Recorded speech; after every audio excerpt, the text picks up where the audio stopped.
Hoy en el frasco.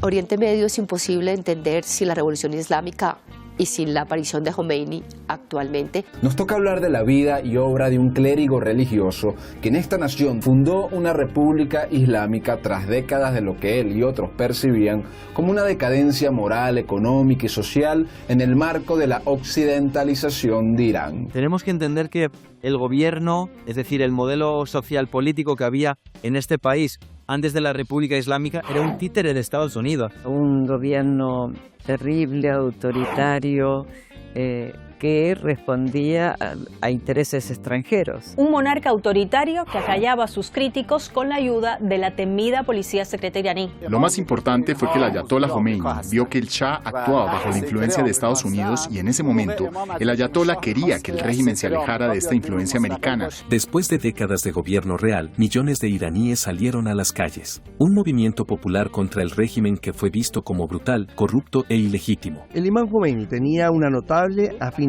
por el pueblo, y este sentimiento fue recíproco entre él y el pueblo. Fue el pueblo de Irán quien eligió a Jomeini como líder. Tal revolución por parte del pueblo nunca antes había ocurrido en la historia. Los incansables esfuerzos del imán Jomeini se centraron en inculcar un espíritu revolucionario en el pueblo, lo que condujo al surgimiento de un movimiento verdaderamente transformador, conocido como la Revolución Islámica de Irán, un levantamiento popular contra la tiranía del Shah. Hablaremos sobre la Revolución Islámica de Irán a 46 años de su triunfo con nuestro invitado del día. El Frasco, un programa que evoluciona y revoluciona. ¿Qué tal? ¿Cómo están? Bienvenidos a este programa especial del Frasco Medio Sin Cura. Si buscamos Irán en las redes sociales o leemos publicaciones en los medios dominantes, lo que nos llega es terrorismo, barbarie, teocracia, ni hablar de las películas, puros contenidos negativos sobre esa nación heredera de la antigua Persia. Pero, ¿y si le preguntamos a la inteligencia artificial acerca de sus aportes a la civilización? Irán ha contribuido significativamente a la civilización en diversas áreas. Realizó avances en matemáticas y astronomía, destacando a Al-Khwarizmi y Nasir al-Din al-Tusi en ingeniería. Creó sistemas de riego como los Qanat y una red de caminos y puentes. Siglos más tarde, y a raíz de este invento, se pudo desarrollar todo un sistema de alcantarillado bajo los cimientos de su ciudad más famosa, Persépolis. Su administración eficiente y leyes como el cilindro de Ciro sentaron bases para el gobierno moderno. Además, su rica tradición literaria y artística, junto con su influencia en comercio y diplomacia, dejó un legado duradero. Sin ir más lejos, hablando de diplomacia, en la época de Ciro el Grande se desarrolló una práctica que bien le vendría a aprender a algunos muchachos del norte y a sus socios que siguen invadiendo, diezmando y colonizando. El emperador adoptó prácticas inusuales para su época. Ciro salvaba la vida de los pueblos derrotados, a diferencia de los tradicionales baños de sangre. ¿Baños de sangre les suena? Ahora, ¿por qué un país con una larga y rica historia que realizó grandes contribuciones a la humanidad pasó a ser tan demonizado? ¿Será acaso por cierto acontecimiento y cierta figura? Oriente Medio es imposible entender sin la revolución islámica y sin la aparición de Jomeini actualmente. Nos toca hablar de la vida y obra de un clérigo religioso que en esta nación fundó una república islámica tras décadas de lo que él y otros percibían como una decadencia moral, económica y social en el marco de la occidentalización de Irán. El imán Ruhollah Jomeini nació en 1902 en la ciudad de Jomein. Cuando solo tenía 5 meses, su padre fue asesinado y fue criado por su madre y una de sus tías. Ya desde niño supo afrontar las amenazas extranjeras en el marco de la invasión rusa y británica en Irán durante la Primera Guerra Mundial. Ruhollah tenía 12 años de edad y vio a los soldados del ejército ruso y sus tanques entrando a Jomeini y a los pueblos cercanos. Desde esta época la personalidad del imán comenzó a brillar. Él contaba que subía a la torre con su hermano y disparaban. Durante su juventud se dedicó a los estudios del Islam, pero antes de hablar de cuándo el imán Jomeini se involucra en la vida política, debemos saber lo que ocurría en Irán, sobre todo a partir de mediados del siglo XX. A principios de los 50 hubo una lucha por el control del gobierno iraní entre el Shah y Mohammad Mossadegh, un parlamentario muy popular que llegó a convertirse en primer ministro en 1951. El 1 de mayo de 1951 se nacionalizó la industria petrolera en Irán. Un primer ministro electo democráticamente que desafía a la monarquía y que encima se atreve a nacionalizar el petróleo. CIA, haz lo tuyo. En 1953, tras un golpe de Estado que la CIA admitió que orquestaron Reino Unido y Estados Unidos, Mossadegh fue despojado del poder, que regresó al Shah Pahlavi. En este momento, el Shah, es decir, el rey, se convierte en el nuevo líder e Irán se convierte en el máximo aliado de Estados Unidos en esta región de Oriente. O sea, quien había sido electo por el pueblo fue derrocado por una conspiración imperialista que repuso en el poder a Mohammad Reza Pahlavi. Nada como una democracia promovida por Occidente, llena de libertad y pluralidad. Un monarca autoritario que acallaba a sus críticos con la ayuda de la temida policía secreta iraní, la Shabak. El Shah contaba con el apoyo de Estados Unidos. Una fuerza violenta que reprimía y torturaba al pueblo. Me pregunto quiénes pudieron haber entrenado a esa policía secreta. Durante su existencia, el Shabak iraní trabajó en estrecha cooperación con la CIA y el Mossad. Después del golpe de Estado de 1953, Estados Unidos entró de lleno en la escena política iraní. Así es, con el asesoramiento y complicidad de Estados Unidos e Israel, la Shabak, cuya sigla significa en persa Organización de Inteligencia y Seguridad de Irán, cometía crímenes tristemente conocidos en Latinoamérica. Los métodos usados serán los mismos que la CIA lanzó luego en América Latina y en los agujeros oscuros de su guerra contra el terrorismo: ahogar a las mujeres y hombres arrestados, arrancar uñas, asar en la parrilla a las presas y presos políticos, violarlas delante de sus familiares. O sea, un infierno para cualquiera que se opusiera al régimen de Reza Pahlavi. Y mientras en 1976 la tasa de alfabetización era solo del 48% de hombres y 24% mujeres, ¿saben cómo denomina a esa época el sitio estadounidense Share America? Irán, una sociedad moderna y próspera antes de la revolución de 1979. Y para que vean que todo cierra con esa narrativa falaz, una de las máximas autoridades de la Shabak, aquella que torturaba a hombres y vejaba a mujeres, hoy vive en Estados Unidos. ¿Y saben a qué manifestaciones se une? Principal torturador de Shabak se une a farsa del cambio de régimen.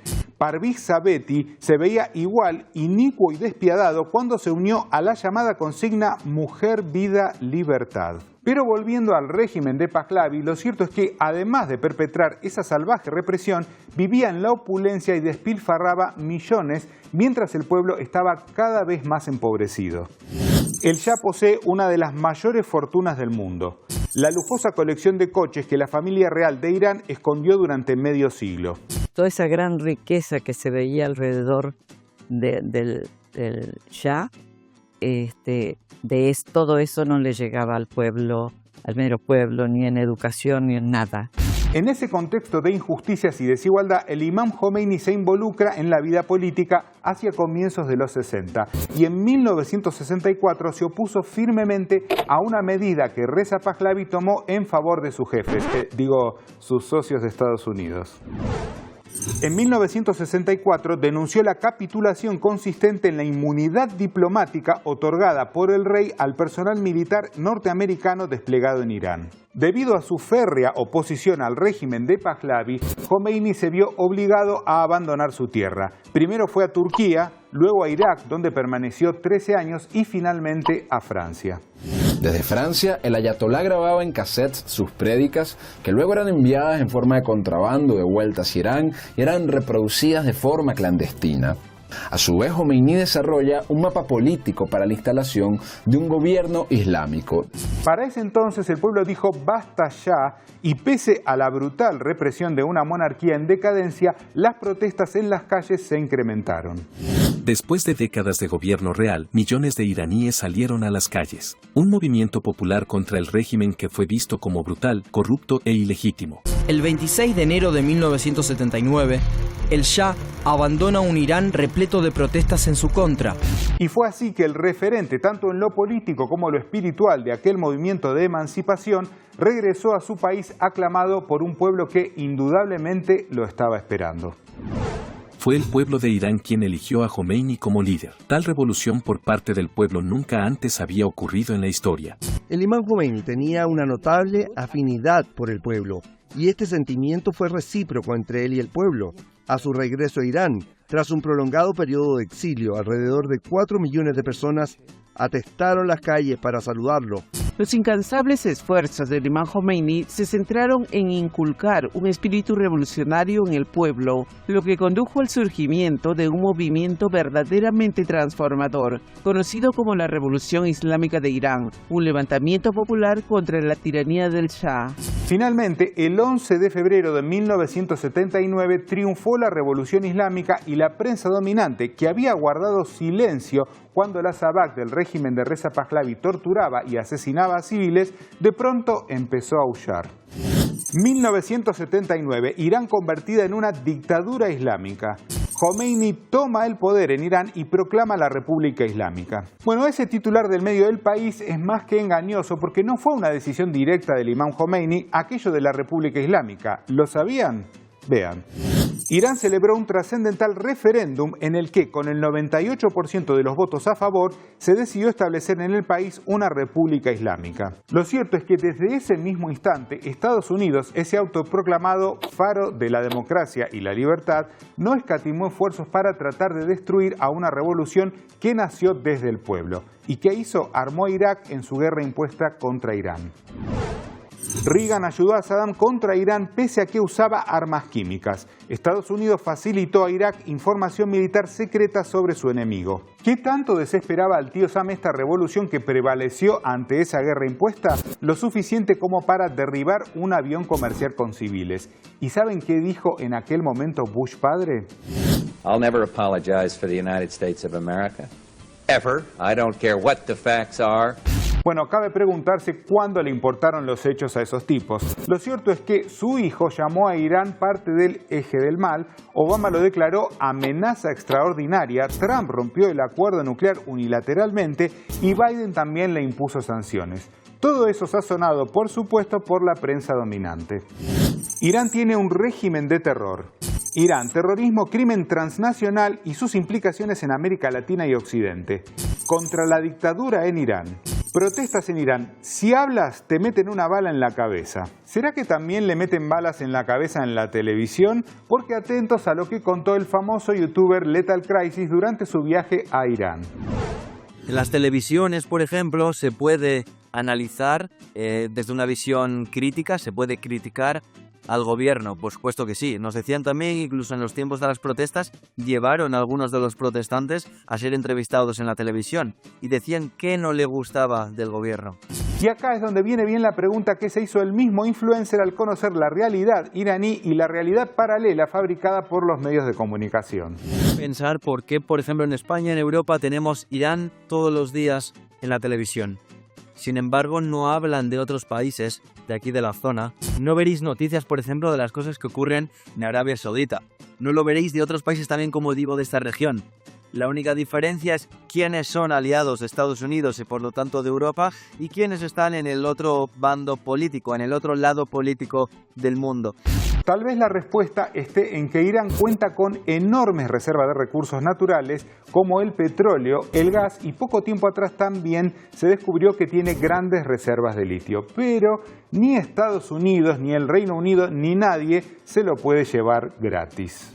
Durante siglos antes de la victoria de la Revolución Islámica, Irán luchó contra la falta de una verdadera soberanía, mientras las potencias extranjeras manipulaban el destino de sus gobernantes. Ahora bien, veamos lo siguiente sobre la visión del imán Jomeini que tiene mucho que ver con lo que está sucediendo ahora en Asia Occidental y hablamos con nuestro invitado del día. مکرر این مسئله ذکر شده است که اسرائیل قناعت نمی‌کند به اونجایی که هست. قدم قدم پیش می‌رود و هر قدمی که رفت میگه ما کاری نداریم ما همین است. فردا قدم بالاتری برمی‌دارد. امروز لبنان است، فردا خدای نخواسته سوریه است، پس فردا عراق است و همینطور. Bueno, muy bien, y para hablar de este tema, la persona indicada. Tenemos el gusto de tener hoy en el estudio al Sheikh Mohsen Ali, director de la Casa para la Difusión del Islam. Sheikh, bienvenido al programa. Buenas tardes, salamu alaikum, que la paz de Dios sea con ustedes y con todos los televidentes. Muchas gracias. Bueno, allí veíamos, Sheikh, que el imam Khomeini alertaba ya en 1982 sobre los planes expansionistas del régimen israelí. ¿Ha sido un visionario el imam Khomeini? El imam Khomeini, que la misericordia de Allah sea con él, no solamente fue un visionario, fue un gran estadista, sino también un hombre sabio e instruido en la historia del Islam y en las enseñanzas coránicas. Fijémonos cómo llega Irán a constituirse en república islámica, a través de una revolución, pero con unas características maravillosas que la singularizan. Una de ellas es la participación masiva del pueblo de la República Islámica para conseguir el objetivo del triunfo de la revolución. Al revés de la de Siria, que es una revolución, no es una revolución, es una invasión y una toma de poder por parte del terrorismo apoyado por estados verdaderamente terroristas como Israel, Norteamérica y otros que desde las sombras, léase Turquía, Qatar, apoyan y financian al terrorismo. La revolución islámica del Irán llega a través de la participación popular, a través de haber sufrido la persecución y el fusilamiento incluso de los ciudadanos, salían a la calle a repartir flores a los militares, conquistando corazones. Yo creo que esta es la frase, mirá, la conquista de los corazones de las personas. No fue una revolución la de Irán impuesta a sangre y fuego. Por el contrario, era el pueblo el que sufría el derramamiento de sangre y el fuego por parte del ejército del Shah Pahlaví, que tuvo que huir como una rata. Bueno, fue el pueblo. Hubo, por ejemplo, prohibición de manifestarse, más de 3 personas, juntarse. Imam Khomeini desde el exilio le ordena al pueblo de Irán dormir en la calle. Ciudades como Qom, por ejemplo, una ciudad santa para los musulmanes, miles y miles de personas con sus colchones, con sus frazadas, durmiendo en la calle, en esa desobediencia civil pacífica, porque mucho se habla de Martin Luther King, mucho se habla de Mahatma Gandhi, pero poco se habla de la sabia actitud del imam Khomeini de liderar una revolución pacífica contra un régimen, porque era realmente una monarquía que funcionaba como régimen opresor y tiránico. Así que claro que fue un estadista, claro que fue un sabio y claro que predijo cosas que hoy desgraciadamente están sucediendo. Ahora, lo que hemos visto a partir de 1979 en adelante no se han detenido los embates constantemente contra la República Islámica, contra la revolución y contra el pueblo. ¿Por qué no han podido doblegarla? Es una pregunta válida que vamos a contestar con la ayuda de Dios, pero la pregunta principal tiene que ser, me parece, ¿por qué la combaten? ¿Quiénes la combaten y por qué la combaten? ¿Por qué los Estados Unidos no combatía a Somoza? La famosa frase del entonces presidente, es un hijo de perra, pero es nuestro hijo de perra. Lo mismo se aplica al Shah. Recordemos que el Shah de Persia, Reza Pahlaví, llega al poder después de derrocar él mismo a su padre. ¿Qué se puede esperar de una persona así? Un hombre que yo he visitado en reiteradas ocasiones, tuve el honor y el privilegio de visitar varias veces la República Islámica del Irán. En la televisión pública se puede ver documento fílmico que pasan constantemente de cómo el Shah de Irán se hacía besar las botas. Recordemos que lo que hoy es la República Islámica del Irán tenía 63% de analfabetismo. Después de décadas y décadas de gobierno de la monarquía, o sea, no es que lo recibió como herencia, era producto justamente de la tiranía, la opresión de su gobierno, que no solamente había sumergido en la pobreza a la mayoría del pueblo iraní, sino que lo había postergado aplicándole la ignorancia, dificultándole el acceso a la educación. La República Islámica de hoy de Irán ha logrado igualar los estratos sociales Hoy es muy difícil, creo que imposible encontrar en la República Islámica del Irán magnates, gente con muchísimo dinero y gente en la más extrema de la pobreza. Voy a ser más preciso, 14 veces visité la República Islámica del Irán. Dios es mi testigo. Le pido a Dios que sea mi testigo. Ni una vez vi gente revolviendo la basura para conseguir para conseguir comida debido al hambre. Cosa que en nuestro país y en Latinoamérica vemos. ¿Por qué no la pueden vencer? Por varios motivos. Uno, la raigambre popular del ejército de la República Islámica. Es un ejército nacional y popular. El hijo de Doña María y el hijo de Don José pueden llegar a ser generales.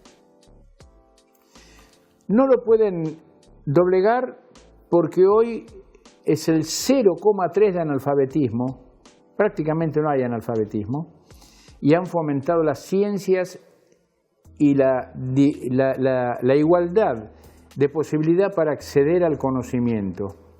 Le han abierto las puertas del conocimiento a las mujeres, promueven la promoción, valga la redundancia, de científicas y científicos en todas las áreas, en el deporte, en la siderurgia, tiene industria pesada la República Islámica del Irán. No la pueden doblegar porque ha sabido establecer relaciones diplomáticas y económicas con los principales actores a nivel mundial. Se habla mucho en Norteamérica, pero si nos ponemos a estudiar vemos que hoy la primera economía del mundo, ¿quién es? China, obviamente. Claro. Bueno, Irán acaba de firmar el año pasado acuerdos con China, ¿sí?, por 400 millones de dólares, donde Irán le provee, por ejemplo, combustible y materia prima, y China lo devuelve en caminos, ferrocarriles. Irán tiene hoy más de 90 submarinos. Tiene el ejército número 14 del mundo, y es un ejército que al tener, como dijimos, fuerte raigambre popular, bajo el liderazgo que supo establecer, la línea de liderazgo, el bendito Imam Khomeini, es un ejército que está a favor del pueblo, es un ejército que lucha y ayuda a los que luchan contra la tiranía y la opresión. Irán está vivo en cada hospital, en cada médico. Irán está vivo en cada persona que tiende el abrazo y la bienvenida al extranjero, al pobre, al necesitado. Hoy Irán es la reserva moral, una de las reservas morales más grandes que tiene el planeta.